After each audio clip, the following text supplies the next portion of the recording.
Guys, magandang umaga, no? Yan po yung mga bus na nakikita mo.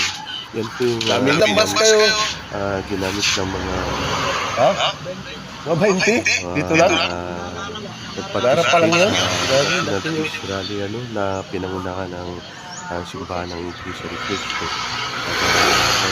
Gabi na uwi nyo. Sa aming Sotso na. Ayos, joyride lang. Capitol Bandano, doon siya nagkaroon ng nagtayo ng stage, ano, at nagkakaroon ng programa sa ngayon. So yan po, ano, yan ang mga bus na galing na mga participants galing ng Southern Palawan. 20 buses yan, guys. Kasama na yung mga shuttle van na wala pa dahil kami na mga sinakyan from southern part of Palawan na province ng Palawan.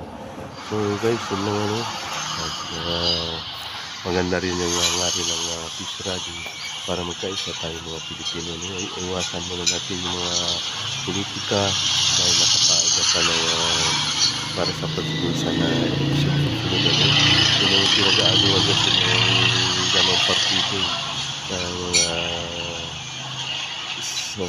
kay Vice VP Sara Duterte at kay Speaker Romualdez Salazar. Dapat iwasan na natin mga ganyang issues politika dahil napakalayo pa ng presidential election. Mag-concentrate muna tayo sa mga pangkabuhayan para sa mga mamamayan, ano, guys. So guys, yun lang, ano, maraming salamat muli sa inyong panunood sa aking mga channel, sa aking mga video. God bless you, guys.